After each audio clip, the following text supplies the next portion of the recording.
Hola amigos de Conocimientos TV, muchas gracias por la sintonía, los saludos que han enviado, las preguntas, recomendaciones, todos aquellos que siempre estamos agradecidos porque el tiempo que se toman nos ayudan a también a ver qué dudas hay y de esa manera poder producir programas que realmente estén canalizados a esas interrogantes.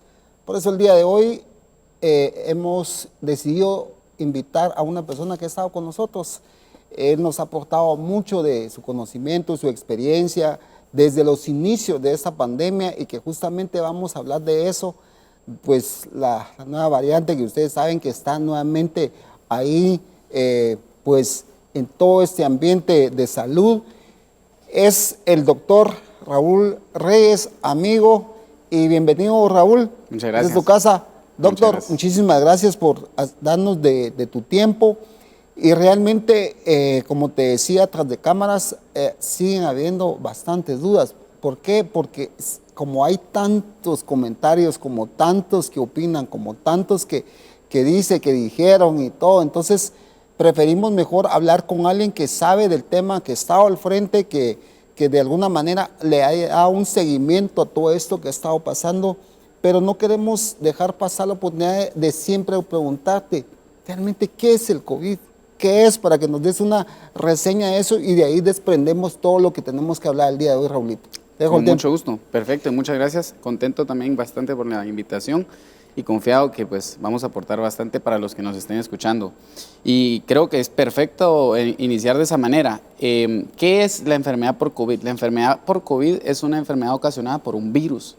Esa es una característica bien importante porque de ahí depende el por qué en las etapas iniciales de la enfermedad no se utilizan medicamentos como antibióticos, porque el antibiótico es para bacterias. Entonces, esta es una enfermedad ocasionada por un virus. Hay diferentes tipos de microorganismos como pueden ser parásitos, bacterias, hongos, pero este es un virus. El virus del SARS-CoV-2 es un virus ARN, eso quiere decir que en su genoma solo tiene una cadena. Y la característica que tiene es que una vez llega al huésped, que es la persona, entonces tiene que unirse con las células de la persona para lograr sobrevivir.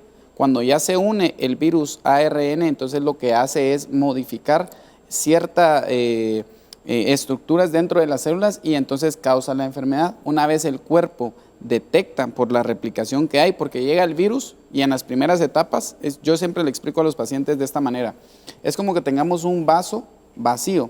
Entonces llega el virus y en las primeras etapas es tan bajo que el cuerpo no lo detecta. El virus empieza a replicar y entonces cuando llega a un nivel, el cuerpo detecta que está un virus ahí y que está enfermo y entonces empieza a desarrollar una reacción inflamatoria en forma de defensa y entonces empieza a manifestar síntomas como lo pueden ser la tos, la fiebre, etcétera, para defender al cuerpo de esta enfermedad. Y básicamente esa es la enfermedad por COVID. Ok, y ahora, para empezar, y tenemos ahorita que es la variante Omicron. Realmente, ¿qué diferencia hay entre lo que se conoció como los primeros contagios y esta variante? ¿Qué es lo que tiene, que sobresale y lo que debemos de tomar como consideración al respecto?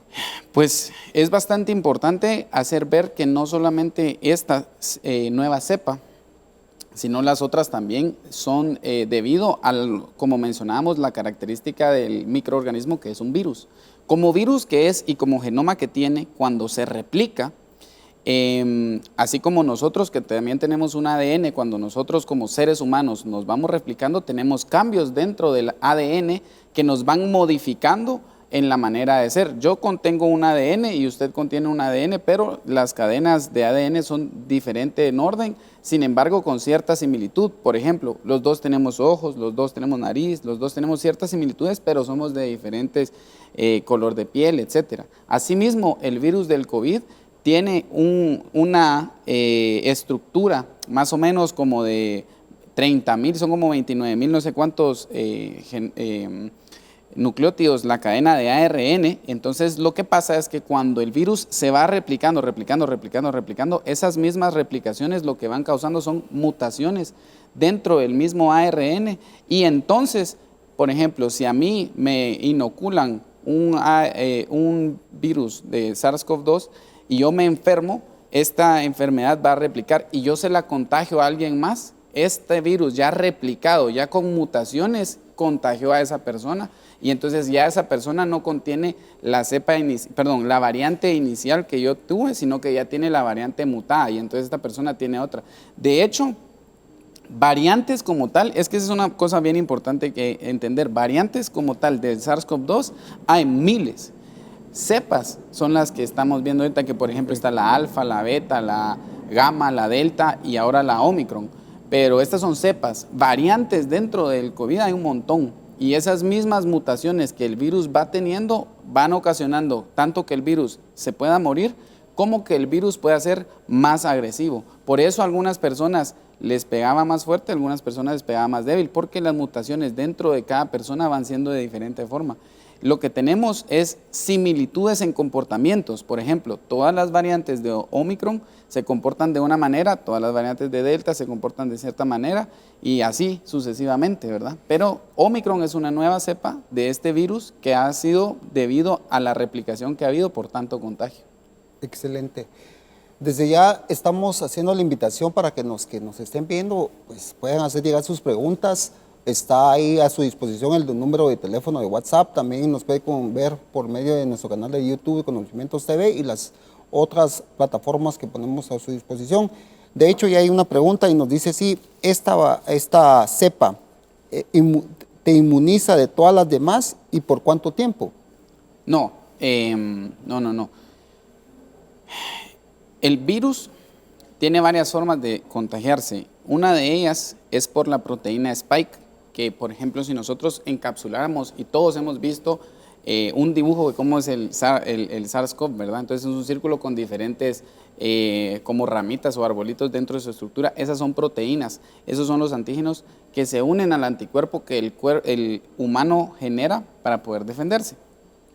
Lo que pasa con la variante Omicron es que precisamente esta variante del SARS-CoV-2 muta en esa proteína Spike. Entonces, nosotros ya habíamos generado anticuerpos para una proteína Spike de las variantes y de las cepas anteriores de COVID. Entonces, esta ahora trae una nueva variante de proteína Spike y por lo tanto, la gente hoy en día está cayendo mucho en reinfección. Hay mucha gente que ya estaba vacunada, pero está con reinfección. Lo que las vacunas nos dan es la capacidad de generar más rápidamente anticuerpos y de defendernos ante las nuevas cepas y variantes para que estas no se conviertan en agresivas. Pero la misma mutación va haciendo que pueda ser más contagiosa, ¿verdad? Porque puede, como les repito, caer una reinfección. Y no, el hecho de que nosotros tengamos una cepa de COVID no quiere decir que nos haga inmunes a todas las demás, porque tendríamos que ser inmunes a las miles de variantes que les comento ahorita. Realmente por eso es de que es tan delicado este tema. Excelente. Ya tengo bastantes preguntas y conforme van llegando yo voy a ir planteando al doctor. Y una de ellas es que dice, ¿cómo se propaga? Perfecto. Fácil.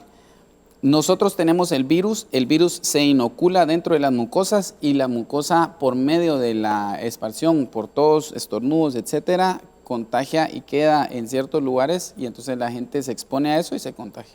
Ok, otra de las cosas que dice y que pues yo creo que ya empiezan a haber preocupaciones en lo personal y dicen, aparte de las consideraciones que se han tomado como pues hacer limpieza, hacer aspectos de higiene con alcohol y todo, ¿qué más puedo hacer como para poder protegerme? Me dice esta persona. La vacunación es clave y el refuerzo más, porque las vacunas, al igual que el virus, van siendo modificadas.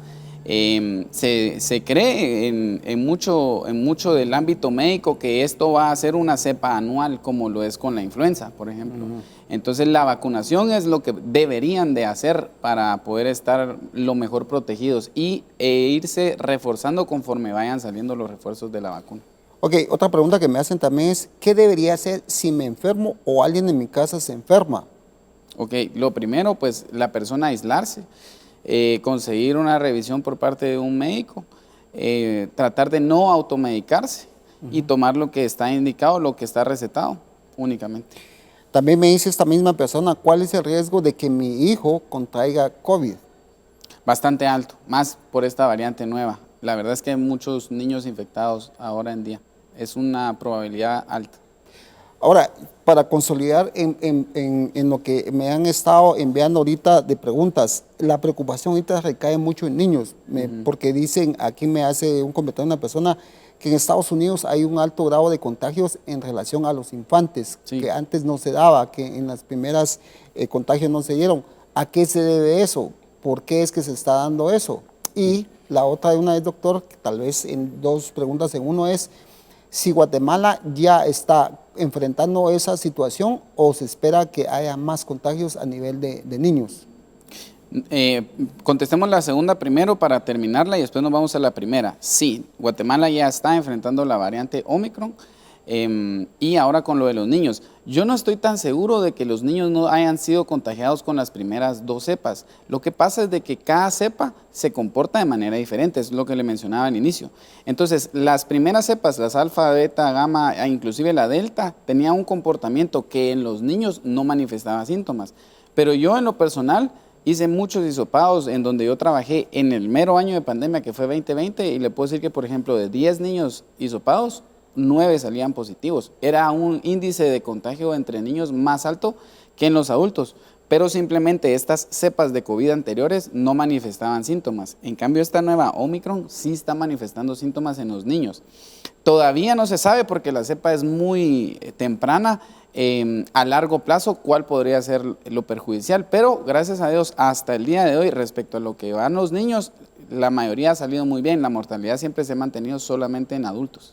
Ok, otra de las cosas que creo que ya comentó el doctor es que me preguntan aquí si siguen siendo los mismos síntomas en relación a lo que es el COVID anterior a esta nueva cepa que está ahorita existiendo. Son similares, pero no son los mismos.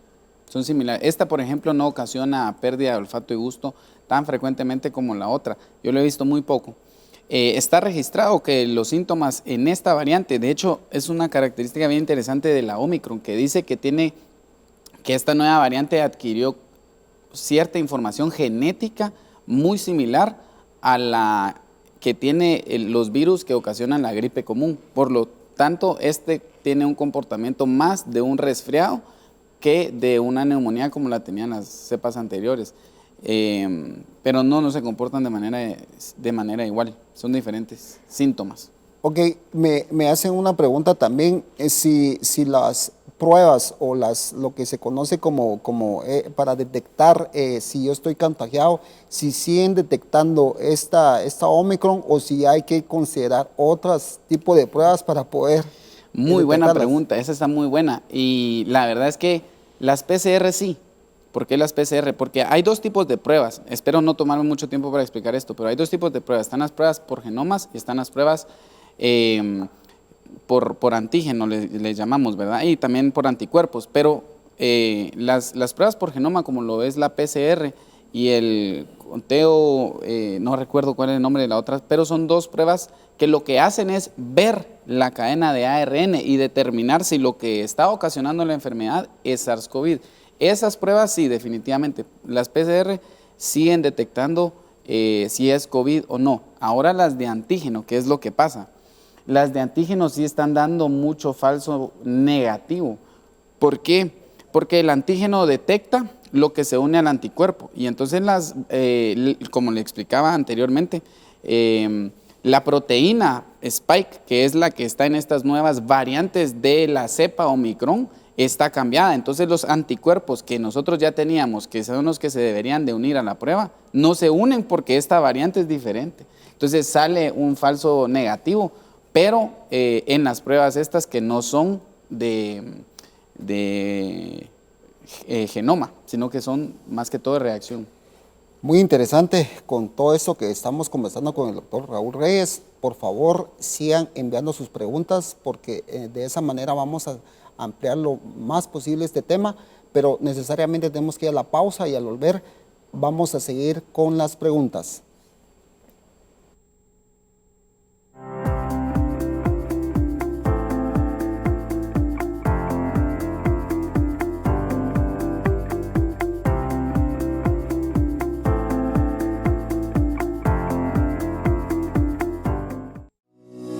CPA de Guatemala S.A. Asesoramos iglesias, asociaciones, fundaciones y empresas mercantiles en las áreas legal, financiero, recursos humanos y fiscal, implementación y capacitación para facturas electrónicas. Llámanos al teléfono 2362-8209 o escríbenos al correo info@cpadeguatemala.com.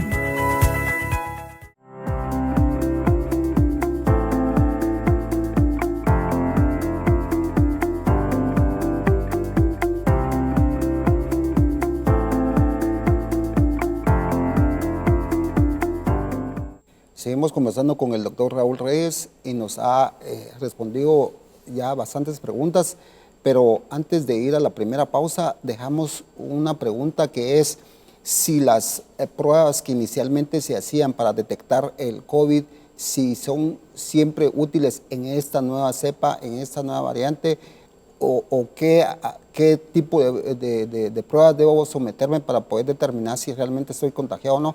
Esa es una de las cosas que estábamos conversando y quisiéramos seguir retomando porque creo que hay un poquito más de información al respecto. Raúl, sí, te sigo dando la palabra para que amplíes. Sí, es que es muy buena pregunta y de hecho yo creo que es la clave de lo que está pasando ahora porque, bueno, le comentaba, hay dos tipos de pruebas. Las pruebas que son moleculares, que lo que hacen es observar directamente al virus, que está la PCR y la secuenciación directa se llama. Y la otra que se llama pruebas de detección de superficie, que son como la del antígeno o las de anticuerpo, que lo que detectan es las proteínas que nosotros ya teníamos registradas y que se unen a los anticuerpos que ya teníamos también utilizables. Entonces, ¿qué hacer?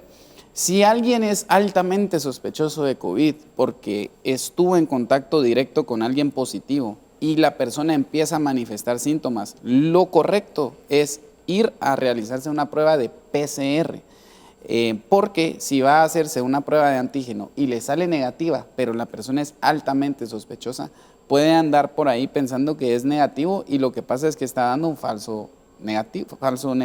Okay. Entonces, lo correcto en estos tiempos de como estamos ahora es realizarse una PCR o, por ejemplo, lo que yo hago con pacientes míos es que si la persona vive en la misma casa y una sale positiva y la otra no se ha hecho la prueba, pero está asintomática, los dos son positivos, porque el nivel de contagio de esta nueva cepa y variante es bastante alto. Entonces, mejor tratar a los dos como positivos para que de esta forma también vayamos preveniendo lo peor y tengamos un mejor resultado.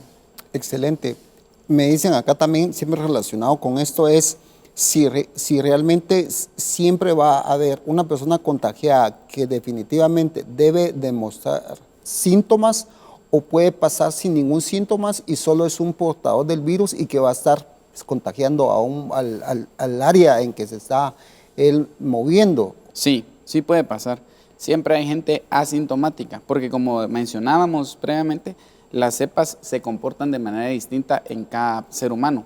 Siempre va a haber comportamientos similares, pero puede haber gente asintomática que precisamente solo está haciendo un foco, ¿verdad? Pero no.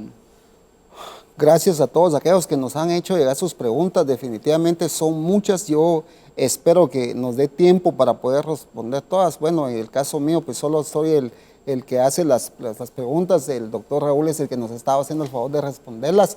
Pero te sigo invitando a que nos hagas llegar las tuyas para que podamos planteárselas al doctor. De esa manera enriquecer este tema y poder despejar las incógnitas que están en el ambiente, que hay mucha información, que hay muchos que comentan, que hay muchos que proponen y sugieren, pero definitivamente qué mejor que una persona que conoce el tema, que es un experto y que él sabe de lo que se está hablando y lo que está actualmente sucediendo. Inmediatamente vamos a otra pregunta. Dice, si tengo COVID,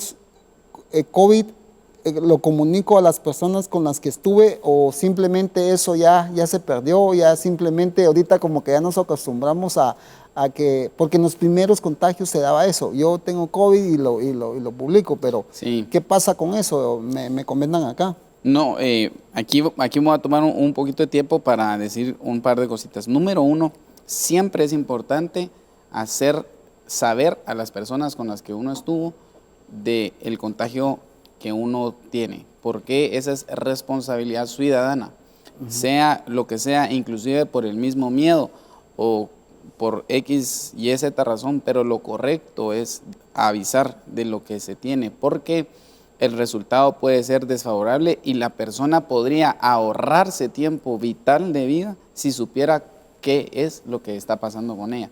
Eso es número uno. Y número dos es que es muy importante porque de hecho esa es la causa por la cual hay tanta variación y tanta mutación en estos días, porque lamentablemente el nivel de contagios y el nivel de mutaciones ha sido tanto porque la gente pues ahora bajó las defensas, ¿verdad? Entonces ya se está relacionando tanto. Entonces a mí me da, aquel también, aquel también, aquel también. Entonces se va variando y se va mutando y se va mutando. Y pues la verdad es que es algo escabroso y tenebroso pensar que por un lado puede ser que este tipo de cosas vayan a llevar a una mutación más grave, ¿verdad? Entonces siempre es importante hacer ver y hacer saber a las personas que uno está enfermo por COVID, ¿verdad? Excelente. Una de las interrogantes que vienen acá es que si esta cepa es realmente al momento de contagiarse es tan agresiva, es realmente de complicaciones como las en los inicios que se dieron, que tenían que llegar gente al hospital a asistirse con aparatos para poder respirar, etcétera. Y la pregunta en concreto ¿es así como se comporta esta nueva Omicron o este es como que un poquito más noble, si se le puede utilizar este término para poder referirnos a ello? Aquí hay que ver dos cosas. Lo que pasa es de que en la gente vacunada, la respuesta va a ser diferente. Entonces, realmente no sabemos, porque yo le podría decir, no, es más, se comporta de manera más suave, porque lo que nosotros vemos, por ejemplo, en el caso del hospital que está encargado de atender los casos de COVID ahora, están recibiendo casi que al día 100 enfermos por COVID, pero no ingresan el número de las consultas en la emergencia, ¿verdad? De 100 tal vez ingresan 5. Entonces es un número muchísimo más bajo que el que nos enfrentamos en las cepas anteriores, pero ahora estamos vacunados. Entonces yo les podría decir que en los vacunados sí se comporta de una manera más suave, en los vacunados. En los no vacunados no podría yo decir lo mismo. Una, y dos, es que también lo que se está viendo y registrando mucho es que está haciendo mucha complicación de gente que tiene mucha enfermedad de base. Eso quiere decir enfermos renales, siempre diabéticos e hipertensos, pero también enfermos de articulaciones, artritis y etcétera, otras enfermedades. Lo que está haciendo esta nueva variante es que está complicando esas enfermedades de base. Entonces, se comporta de manera diferente. Pero no diría yo, bueno, tal vez si lo que le preocupa a la gente y la pregunta está haciendo, ¿esta enfermedad está siendo tan severa? No, gracias a Dios se está conteniendo porque ya fue y está siendo efectivo el esquema de vacunación.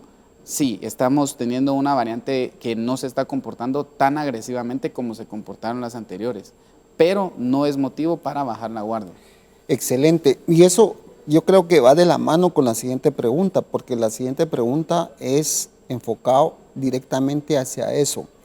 Entonces, ¿qué tan efectivas son las vacunas? Ya la respondiste, pero quisiera que como es una pregunta directa. Es una muy buena pregunta, es una muy buena pregunta, porque las vacunas, como les decía yo, al igual que el virus, van cambiando, porque como ellos ya están, como los científicos, gracias a Dios, están descubriendo todas las nuevas variantes. Imagínense, Lick, que de 29,000 y pico de nucleótidos que tiene el genoma del ARN, ellos logran encontrar el número específico en donde está la mutación para que sea una variante diferente. Es una cosa realmente increíble, pero las vacunas se basan en poder detectar estas y ser efectivas ante todas las nuevas variantes. Entonces, ¿qué tan efectiva es la vacuna? Para casos severos es muy efectiva. 97.4 sigue siendo el número de las ARN, que como lo son Pfizer y Moderna, y arriba de 90 para el resto de vacunas. Entonces, siguen siendo muy efectivas para casos severos. Para casos moderados, leves, está siendo un poquito menos efectiva cada vez con más mutaciones. Por ejemplo, ahorita con la Omicron, está muy por debajo de las variantes anteriores la eficacia para casos leves, moderados. Excelente. También la gente de alguna manera al inicio del programa comentabas, doctor, que de alguna manera ya hay más relación, hay más gente relacionándose, la misma necesidad de socializar, pues como que te hace que te acomodes mentalmente y digas, no hombre, si nos tiene que dar a todos y pues, ¿qué más da si me va a dar o no? Igual yo ya estoy vacunado y pones un montón de cosas a la par como para justificar tu comportamiento. La pregunta es, ¿debemos de seguir los protocolos y qué clase debemos de tomar ahorita o qué cosas más debemos de adherirle a los protocolos? Porque a mí me dicen aquí, de repente veo que ya hay mucha concentración, mucha aglomeración, Sí. ya como que todo el mundo dice, bueno, lo que te decía, ya estamos como que mentalmente aceptando la idea que nos va a dar, pero no debería ser así, ¿verdad, doctor? No, lo que deberíamos de hacer es que aquellas personas que están sintomáticas tienen que ser responsables y abstenerse de frecuentar los lugares. Sí se podrían hacer reuniones inclusive, pongámosle el peor de los casos, pero entre asintomáticos, pues porque no tienen, pero hay mucha gente que continúa persistiendo en que tiene síntomas y niega las cosas, o sea, en negación. La negación es lo peor que nos puede estar pasando. Lo que pasa es de que el problema ahorita no lo dimensionamos porque gracias a Dios, como le digo, esta nueva variante, a pesar de que sí fue más contagiosa, no se comportó de una manera tan severa, pero nos está abriendo la puerta para que hayan nuevas cepas, variantes, y que por eso es de que esta variante, la CDC clasifica las variantes dependiendo de cuál es el nivel. Hay 4 clasificaciones. La primera es las variantes intermitentes o las variantes que están en observación nada más. La segunda, creo que lo tengo por aquí, bajo vigilancia, la variante de interés, la variante de preocupación y las variantes de elevada consecuencia. La variante de preocupación hasta las anteriores había sido la Delta, pero ahora esta nueva Omicron está entre esas variantes de preocupación que se espera no pasen a ser el otro estadio. Entonces sí hay que tener mucha precaución porque al bajar las defensas, al bajar la guardia, estamos nosotros mismos fomentando a que no sepamos qué es lo que va a ocurrir en un futuro. Hay que, por lo menos, a aquellas personas que sean sintomáticas, hacerles el llamado y decirles, deténganse. Mejor absténganse de ir y frecuentar a las personas que ustedes quieren frecuentar. Perfecto. Hay una pregunta que creo que nos da tiempo todavía de responderla y es que me dicen acá en esta pregunta, me dicen, ¿qué medicinas o qué tratamientos se debe de tomar para en este tipo de contagio de Omicron? Ahora, yo quisiera dejar eso bien claro, que nadie se vaya a automedicar, ¿verdad? Sí, sino que cada caso es distinto y ya explicaste, doctor, muy claro el hecho que estas son nuevas mutaciones y que tenemos que tomar nuevas consideraciones. Entonces, dejo la palabra para responder esto. Sí, yo más creería que medicina que tomar, yo le diría a la gente cosas que hacer. Por ejemplo, en el caso de una persona que empieza a tener síntomas gripales, ¿verdad? Un error muy frecuente es que la gente se deja de bañar y no es ni siquiera algo de clase social, la gente lo hace por cuestión de sentido común, pero yo no le encuentro el sentido común porque el baño para lo que se usa y para lo que sirve es para lavar bacterias dentro del cuerpo. Entonces la gente se enferma y se deja de bañar, entonces esa es una de las cosas que no deberían de hacer. Si se enferman pueden bañarse, no hay ningún problema. Otra de las cosas es la dieta. La gente se enferma y continúa comiendo como que si nada. No, hay ciertos alimentos que hay que ir preveniendo, como pueden ser los lácteos, porque son muy inflamatorios y también producen mucha flema e indigestión. Entonces mucha gente con diarrea y otras cositas. Las carnes rojas, como la carne asada, adobada, guisada, estas también producen mucha indigestión y son proinflamatorias. Entonces ya tenemos pues lo del baño. La otra cosa que es importante, más que todas las demás cosas, es conseguir un oxímetro, un termómetro para tomar los signos vitales. Y yo les recomendaría que si empiezan a tener dolores o algo, únicamente se abstengan a utilizar tratamiento para los síntomas, que no se vayan a utilizar antibióticos, ni antifúngicos, ni mucho menos cuestiones más allá de que no conocen, que solo han oído, como hay gente que a mí me ha consultado, que me dice, mire, yo compré y me enseñan un frasquito de un medicamento que se llama Remdesivir, que para los que saben, es un medicamento bastante delicado que nosotros utilizamos pues en casos ya de severidad y así, ¿verdad? Entonces, yo diría solamente tratamiento sintomático. Excelente. Nuevamente tenemos que hacer una pausa, pero al volver ya en la etapa de conclusiones y recomendaciones.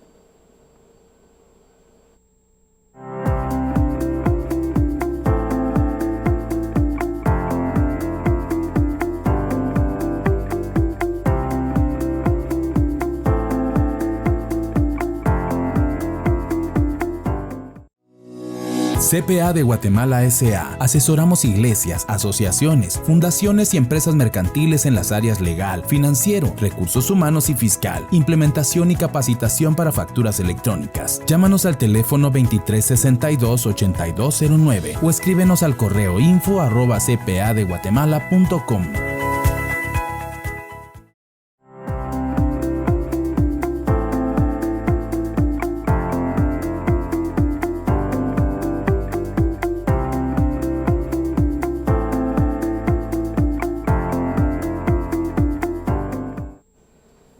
Estamos teniendo una conversación muy amena con el doctor Raúl Reyes. Los invitamos a que nos puedan ver también por medio del canal de YouTube de Conocimientos TV.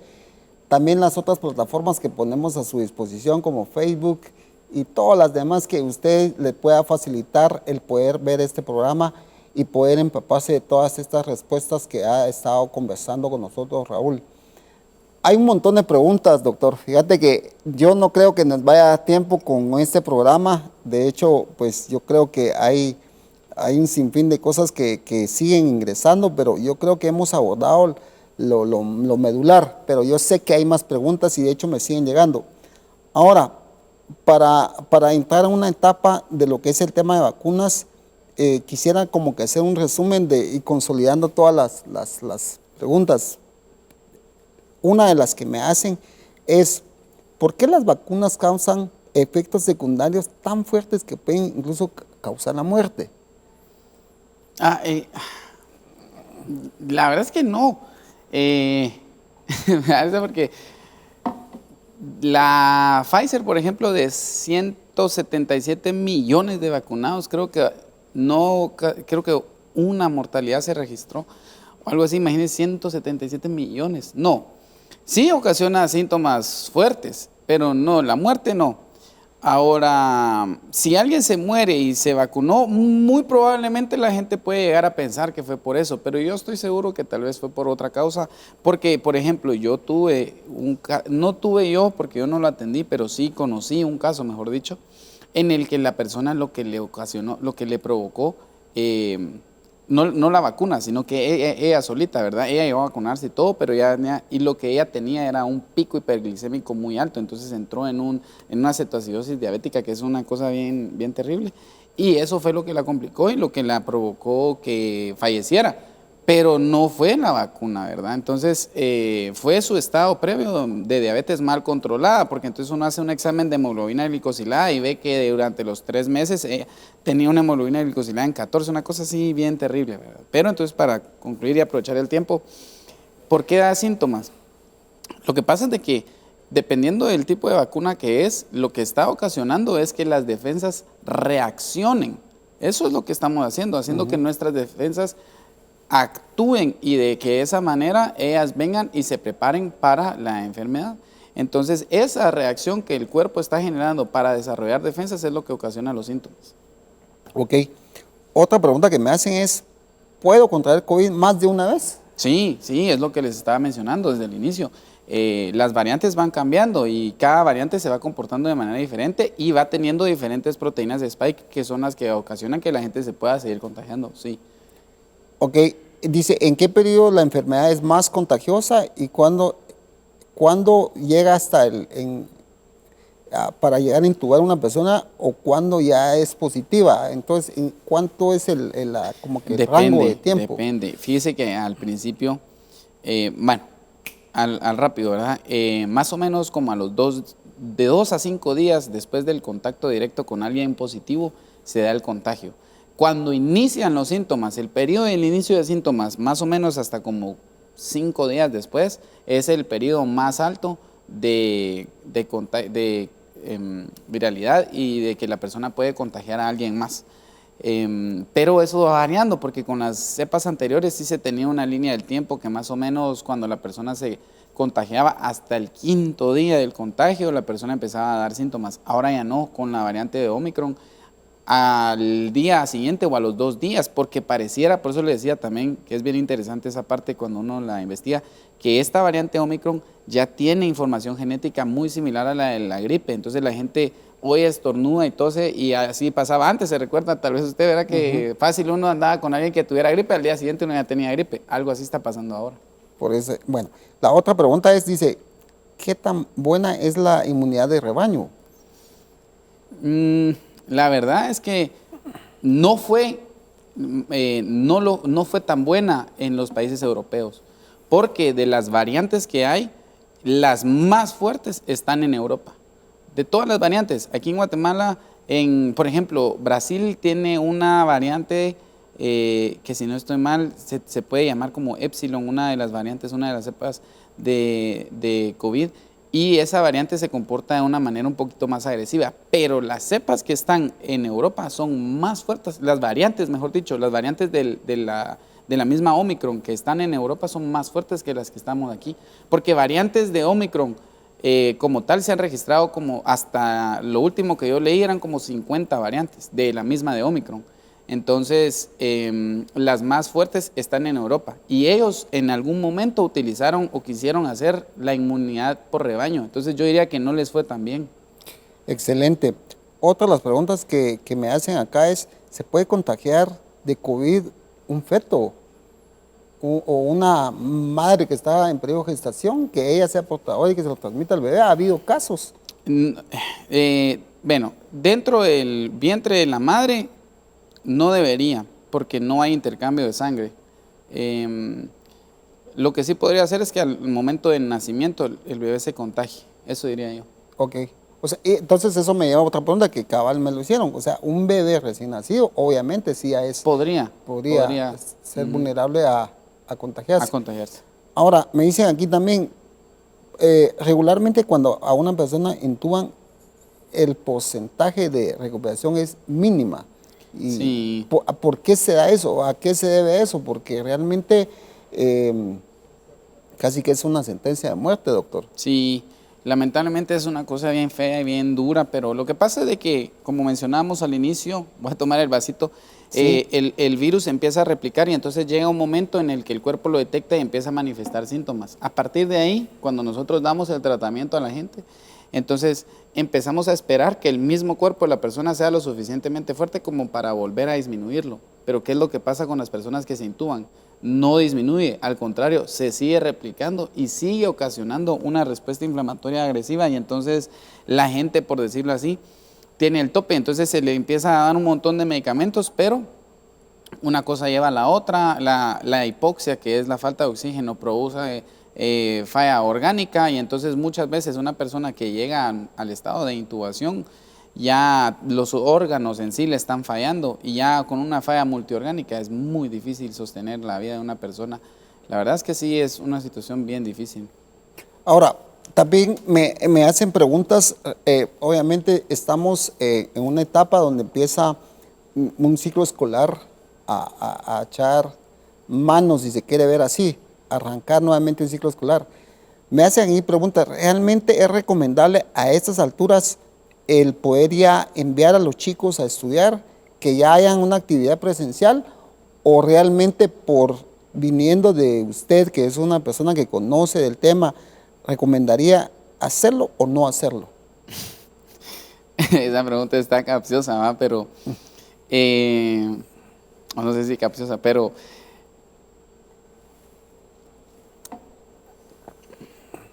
como les decía, si son asintomáticos se puede.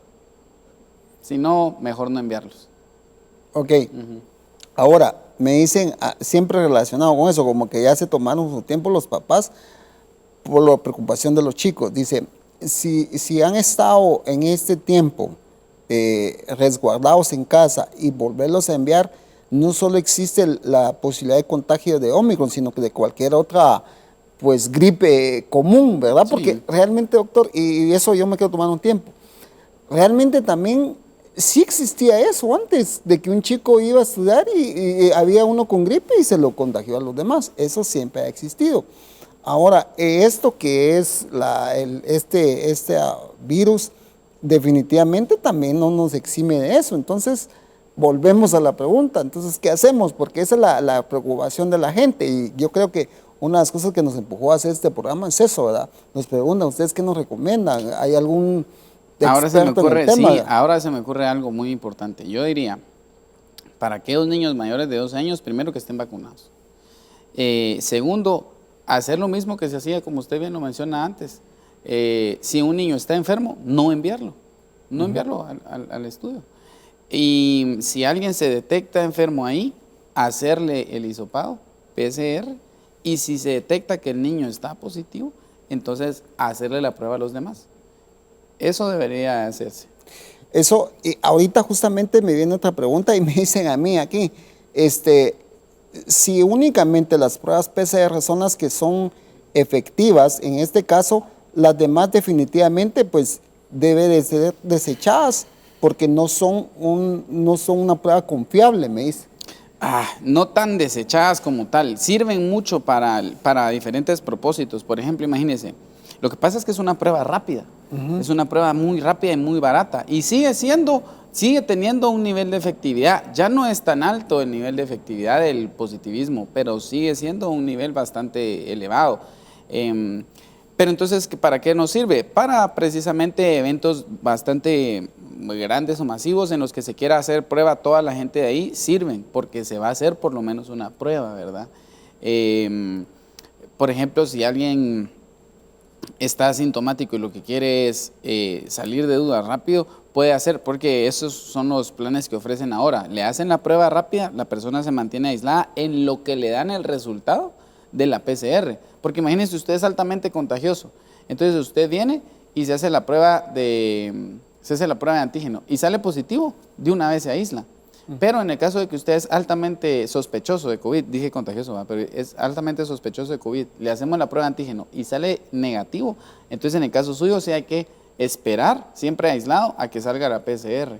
Sí tiene ciertas funcionalidades, no quedan completamente descartadas, siguen sirviendo. Ok, otra pregunta que me hacen aquí es, si yo ya estoy diagnosticado, que estoy contagiado COVID, ¿cuánto tiempo debo esperar para poder ya salir y que la carga viral haya disminuido o que ya no pueda contagiar a alguien más? Se dice que cuando la persona ya no tiene síntomas, a partir de ese día cuente 3 días y ya puede salir, ya no contagia a nadie. Ok, otra pregunta que me hacen acá es, dice, siguen siempre esas preguntas repetitivas, dicen, ¿puedo tomar ivermectina? Y empiezan a hacer una lista de ese tipo de medicamentos. Ahora, doctor, eso es una interrogante mía. En algunos casos, o bueno, no tienen ahorita algo científico que demuestre que hay una efectividad del Bien, mismo. sí hay. Por ejemplo, uno de los medicamentos que sí tiene efectividad es el que le mencioné, 2, el remdesivir y el tocilizumab.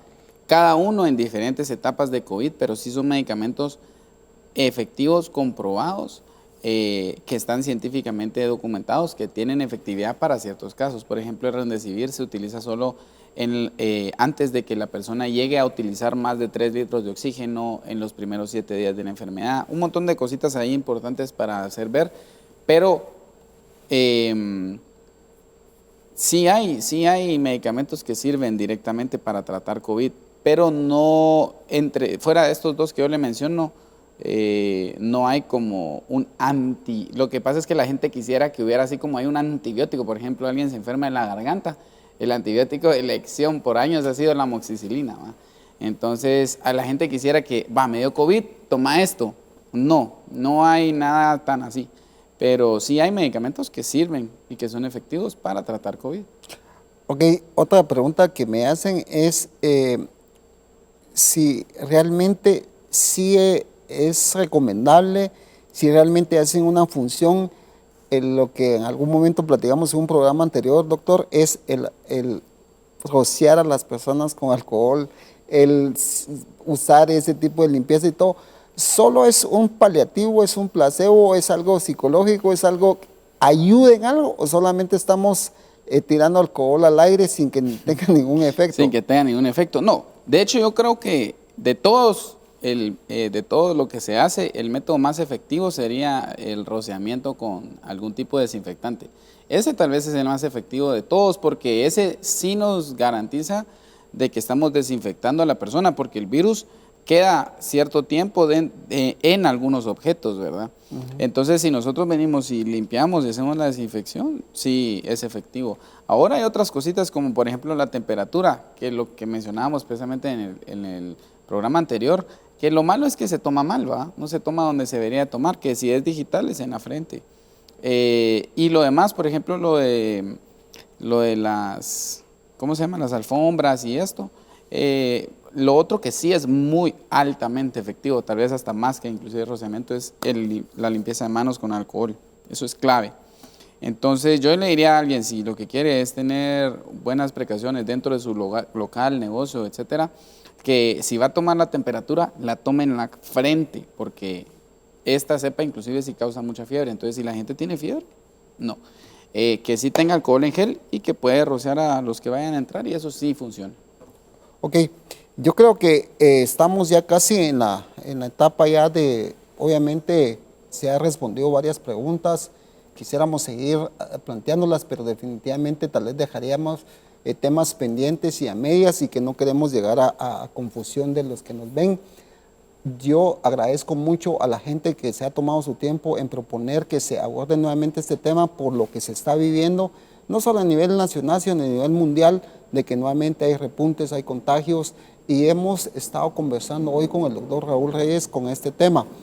Las preguntas que se han planteado creo que son las que definitivamente están más en el ambiente, y yo creo que el canal que se debe de seguir es la consejería de un médico, de un experto en este caso, y por esa razón hemos invitado a Raúl, porque él nos ha ayudado con este tema, él sabe del tema, ha estado al frente de COVID, y gracias a Dios nos ha aportado nuevamente ideas el día de hoy. Raúl, yo te doy tiempo para que podamos dejarle a la gente que nos ve conclusiones y recomendaciones, porque definitivamente eso es lo que queremos aportar a la sociedad. Realmente, ¿a qué conclusión sería eso? Pues yo creo que es ya lo que hemos hablado, pero también a la par de la conclusión, una recomendación para poder enfrentar esta situación que estamos viviendo. Sí, perfecto. Yo le diría a la gente, número 1, precaución. Definitivamente precaución. Número 2, ser minucioso y no ser confiado. Si alguien está con síntomas, ser precavido y aislarse, buscar ayuda de un profesional, aunque lo llegue a pensar que es un gasto, no es un gasto, es una inversión para su vida. Y la recomendación mejor que yo puedo hacer es vacúnense y no teman a los refuerzos, sino que entiendan que los refuerzos son necesarios por las mutaciones. Eso es algo que creo que dejamos bastante claros, pero así como el virus va mutando, las vacunas van siendo necesarias en refuerzos, porque cada refuerzo nos va a dar la capacidad para combatir estas nuevas cepas y que, pues gracias a esto podamos tener una mejor respuesta ante las diferentes enfermedades.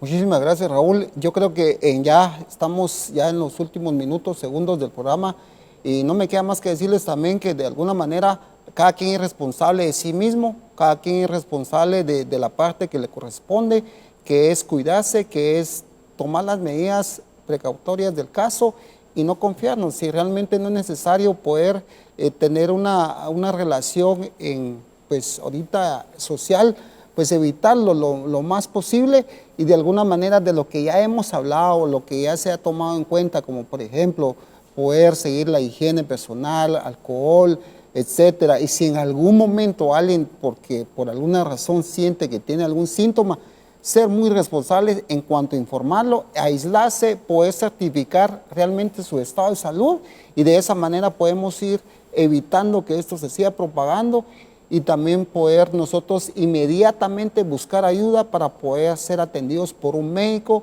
y que, ojo, debemos de tomar en cuenta que no a la automedicación, sino que debemos de estar de la mano con un médico para que él nos pueda orientar qué es lo que realmente es el tratamiento adecuado a cada cuerpo, porque cada quien es diferente y lo que le funcionó a alguien no le necesariamente va a ser algo útil para toda la sociedad o todos los cuerpos.